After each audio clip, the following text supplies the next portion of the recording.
Hey guys, welcome back to the resume building series. ये है episode 1।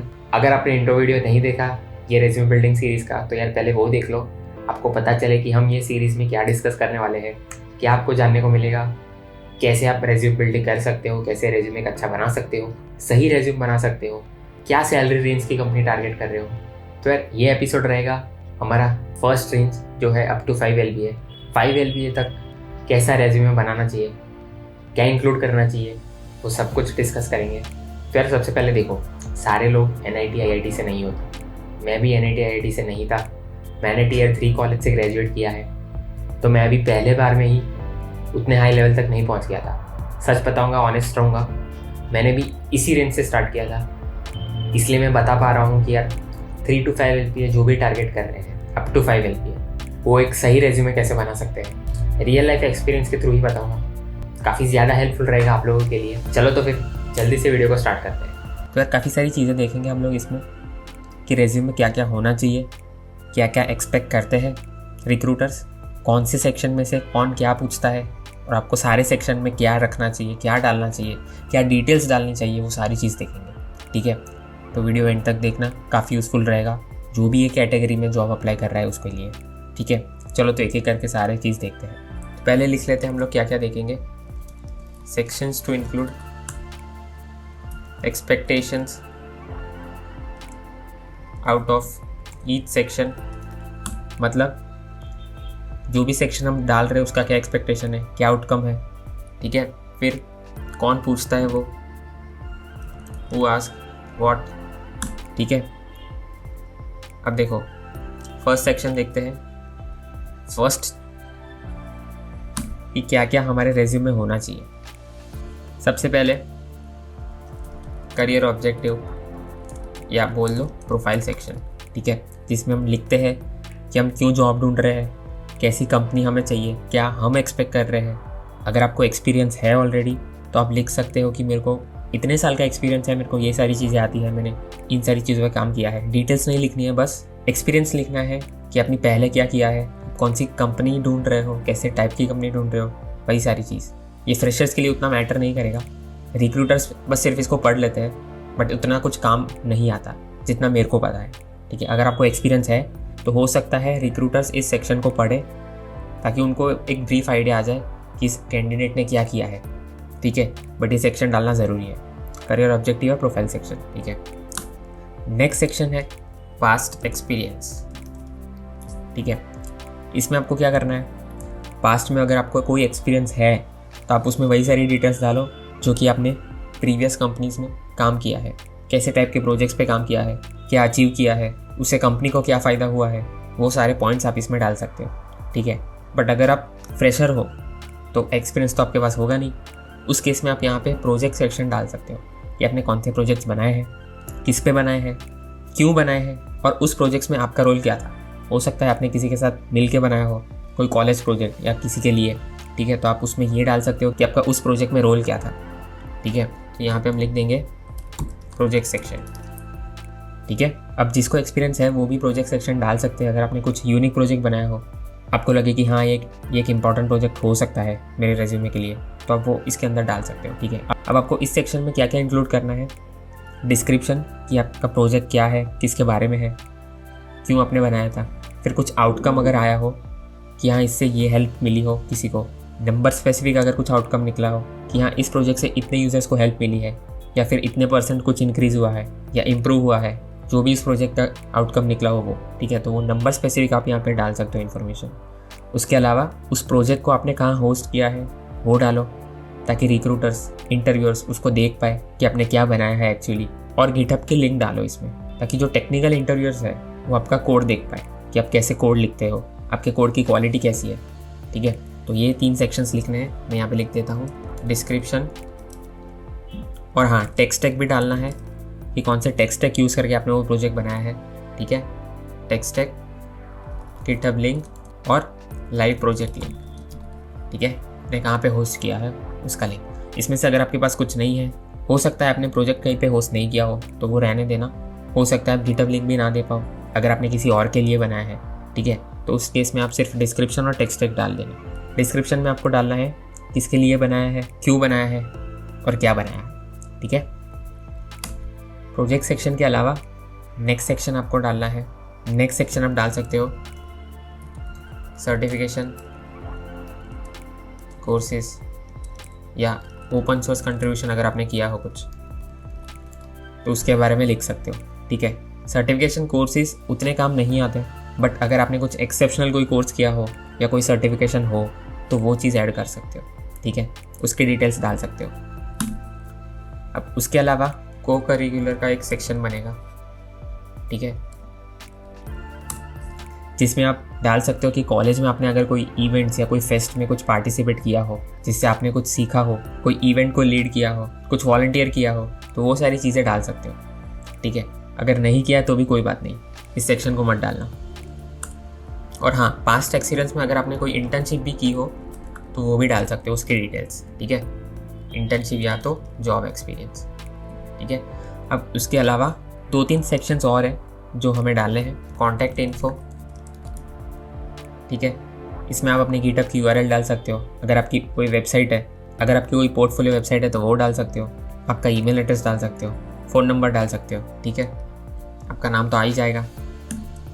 उसके अलावा पर्सनैलिटी ट्रेट्स का सेक्शन एक डाल सकते हो, ठीक है, जिसमें टेक्निकल चीज़ों के अलावा आपके पास क्या है, आपको क्या आता है, आपका बिहेवियर, आप लोगों के साथ कैसा बिहेव करते हो, वो सारी स्किल्स यहाँ पे डाल सकते हो। फॉर एग्जांपल, अगर आपका ग्रास्पिंग पावर अच्छा है, आप चीज़ों को जल्दी समझ लेते हो, टीम के साथ काम कर सकते हो, तो वो सारी चीज़ें इसमें आएगी, ठीक है। इसके अलावा टेक्निकल स्किल्स आ जाएगा, ठीक है। टेक्निकल स्किल्स में वही सारी चीज़ें डालना जो आपको आती है, जो आपने सीखी हुई है, ठीक है। अगर अभी आप सीख रहे हो वो सारी चीज़ें मत डालना। फॉर एग्जांपल, रिएक्ट मेरे को आता है तो मैंने रिएक्ट डाल दिया, बट Node.js अभी नहीं आता, अभी जस्ट सीख रहा हूँ, कुछ दिन ही हुए हैं, तो वो चीज़ मत डालना। आप इंटरव्यूअर को बोल सकते हो कि हाँ मैं Node.js सीख रहा हूँ, बट उसको डालना मत। अगर उसके रिगार्डिंग फिर कोई भी क्वेश्चन पूछे तो उसका अच्छा इंपैक्ट नहीं पड़ेगा फिर, ठीक है। तो वही सारी स्किल्स डालना जो आपको आती हो। जितना ऑनेस्ट रहोगे उतना आपके लिए अच्छा होगा। फिर ऐसा कुछ नहीं होगा कि यार रेज्यूमे में लिखा है, ये पूछ लिया बट आ नहीं रहा, ऐसा नहीं होना चाहिए, ठीक है। मैंने भी ऐसी गलतियाँ की थी पहले, इसलिए मैं बोल रहा हूँ। और एक सेक्शन आएगा एजुकेशन का। कुछ कंपनीज है जो एजुकेशन देखती है, परसेंटेज देखती है कट ऑफ रेंज के लिए, तो तब ये सेक्शन काम में आ सकता है, ठीक है। इसमें आपकी एजुकेशन की इन्फॉर्मेशन डाल देना, कितने परसेंटेज आए हैं, higher education, graduate, post graduate, जो भी आपने किया है वो सारी डिटेल्स डाल देना, ठीक है। बट अगर आपको पता है कि कंपनी एजुकेशन नहीं देख रही तो फिर डालने की ज़रूरत नहीं है। बट अगर फ्रेशर हो, ऑन कैंपस प्लेसमेंट हो रहा है तो ये डालना पड़ेगा। ऐसी कंपनीज भी है जो ऑफ कैंपस हायर कर रही है, वो एजुकेशन देखेगी आपकी, ठीक है। तो डिपेंड ऑन कि क्या कंपनी एक्सपेक्ट कर रही है वो आप इसको डाल सकते हो, उस पर आप डिसीजन ले सकते हो, ठीक है।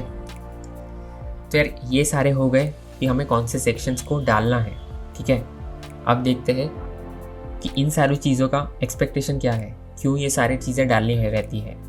वो मैं बताऊंगा कि आपको ये सारी चीज़ें कौन पूछता है, तब आपको पता चलेगा कि हाँ यार ये सारी चीज़ें डालनी ज़रूरी है, ठीक है। तो देखो, तो जैसे मैंने बोला करियर ऑब्जेक्टिव, हमारा जो सेक्शन है career objective and profile section, ठीक है। ये कुछ लोग ही देखेंगे, कोई रिक्रूटर्स ही देखेंगे, पता करने के लिए कि यार ये कैंडिडेट ने क्या किया है, कैसी कंपनी ढूंढ रहा है, तो उसके लिए ये सेक्शन ज़रूरी है, ठीक है। प्रोफाइल सेक्शन,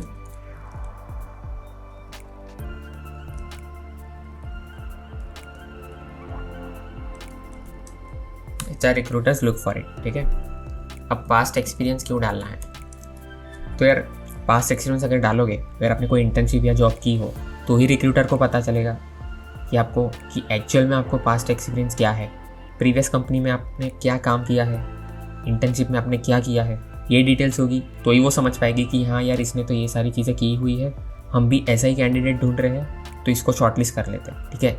इसलिए ये सेक्शन डालना ज़रूरी है।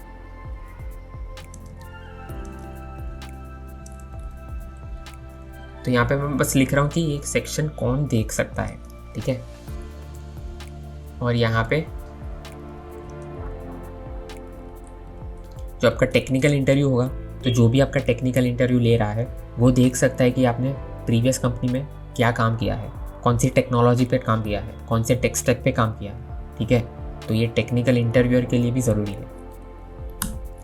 ठीक है, फिर आएगा प्रोजेक्ट सेक्शन।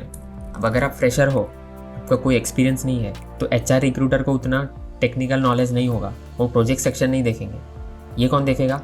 जो आपका इंटरव्यू ले रहा है, वो आपको प्रोजेक्ट्स के रिगार्डिंग पूछ सकते हैं कि यार आपने ये टेक स्टैक क्यों चूज़ किया, आपने ये प्रोजेक्ट क्यों बनाया, क्या हेल्प मिली, कैसे बनाया, क्या कोड लिखा, क्या रोल था, वो सारी चीज़ें टेक्निकल इंटरव्यूअर पूछ सकते हैं। ठीक है,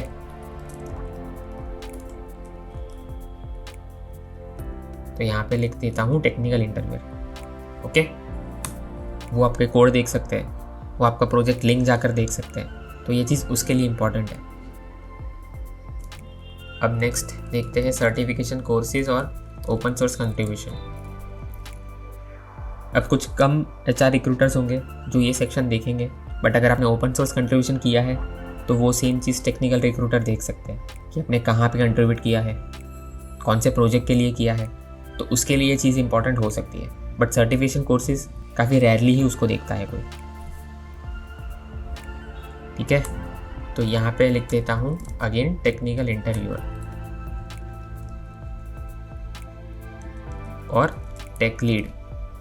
अब टेक लीड, अगर आपका इंटरव्यू टेक लीड के साथ भी होता है तो वो भी देख सकते हैं कि आपने ओपन सोर्स में क्या कंट्रीब्यूट किया है। ठीक है, नेक्स्ट सेक्शन है अपना को करिकुलर। इसको HR देख सकते हैं, इसमें से आपको पूछ भी सकते हैं HR राउंड में कि अगर आपने कोई इवेंट को लीड किया है तो उसमें आपने क्या सीखा है, उसके रिगार्डिंग कुछ क्वेश्चंस पूछ सकते हैं कि कैसे किया था, क्या चैलेंजेस आए थे, कैसे आपने टैकल किया। ठीक है, जिससे आपकी जो आपने पर्सनैलिटी ट्रेट्स में लिखा है उसके साथ रिलेट कर सके, क्योंकि यहाँ पे जो भी वो पूछेंगे तो उससे आपकी यही स्किल्स बाहर आएगी कि आपके पास इंटरपर्सनल स्किल्स कौन सी है। ठीक है, तो इसलिए ये सेक्शन तब इम्पोर्टेंट हो सकता है। अब कॉन्टैक्ट इन्फो तो यार हर रेज्यूमे में रहता ही है, कॉमन है, ताकि रिक्रूटर आपके साथ कांटेक्ट कर सके, आप तक पहुंच सके। ओके, अगर आपने पोर्टफोलियो अटैच किया है तो पोर्टफोलियो देख सके, उससे उनको और ज़्यादा जानकारी मिल पाए कि ये कैंडिडेट ने क्या किया है, क्या उसके पास एक्सपीरियंस है और काफ़ी सारी चीज़ें। ठीक है, पर्सनैलिटी ट्रेट्स भी सेम HR रिक्रूटर ही देखते हैं और उनके साथ साथ CEO भी देख सकते हैं। ये कब देखेंगे? अगर आपका CEO के साथ भी इंटरव्यू होता है, कुछ कंपनीज़ में होगा, तो तब वो देख सकते हैं कि आपके पास इंटरपर्सनल स्किल कौन सी है, पर्सनैलिटी ट्रेट्स कौन से हैं, ताकि वो भी जान पाए कि कंपनी की जो एक्सपेक्टेशंस है एक कैंडिडेट से, क्या वो कंपनी में सेट हो पाएगा, कंपनी के कल्चर में काम कर पाएगा। ठीक है, तो तब ये सेक्शन इम्पॉर्टेंट हो सकता है। ठीक है, अब टेक्निकल स्किल्स कौन देखेगा? HR रिक्रूटर देखेंगे, क्योंकि उनको पता है कि हमें कौन से टेक्निकल बंदे को हायर करना है, उसके पास कौन सी स्किल्स होनी चाहिए। उनके पास नॉलेज तो नहीं होगा, बट उनको पता होगा कि ये सारी स्किल्स अगर है इस रेज्यूमे में तो हाँ, इसको शॉर्टलिस्ट कर सकते हैं। ठीक है, तो तब आपका HR रिक्रूटर यहाँ पे रोल प्ले करेगा। उसके बाद जो भी इंटरव्यू ले रहा है, टेक्निकल इंटरव्यू, ठीक है, वो तो ऑफकोर्स आपकी टेक्निकल स्किल्स देखेगा, उसी पर से आपको क्वेश्चंस पूछेगा। ठीक है, टेक्निकल लीड भी देख सकता है, अगर उनके साथ आपका इंटरव्यू हुआ, कोई राउंड हुआ, तो वो भी आपको ये क्वेश्चंस पूछ सकते हैं टेक्निकल स्किल्स के रिलेटेड। और अगर CEO भी टेक्निकल है उस कंपनी के, तो हो सकता है कि कुछ क्वेश्चंस आपको वो भी पूछ ले। ठीक है, और एजुकेशन मोस्टली HR रिक्रूटर देखते हैं, क्योंकि उनसे ही वो शॉर्टलिस्ट करेंगे, राइट। तो ये हो गए सारे सेक्शंस, कौन क्या दिखता है, कौन क्या पूछता है आपके रेज्यूमे में से। ठीक है, आई होप ये सेक्शन आपको समझ आ गया होगा। अभी आपको पता चल गया होगा कि आपको कौन से सेक्शंस डालने हैं, कौन से इंक्लूड करने हैं, क्या डिटेल्स डालनी है, कौन आपको क्या पूछ सकता है। अगर आपको वीडियो पसंद आया हो तो यार कमेंट सेक्शन में ज़रूर बताना, कुछ जानने को मिला हो, हेल्प मिली हो, तो उसके लिए सब्सक्राइब ज़रूर कर दो। नेक्स्ट वीडियो में देखेंगे कि उस नए रेंज में क्या एक्सपेक्टेशंस हो सकती है रेज्यूमे में, कैसे अच्छा रेज्यूमे बना सकते हो, क्या चीज़ें डाल सकते हो, कौन सी चीज़ें इंक्लूड नहीं करनी है। ठीक है, काफ़ी कुछ जानने को मिलेगा। तो चलो जल्दी मिलते हैं नेक्स्ट एपिसोड में। Till then all the best, take care and bye.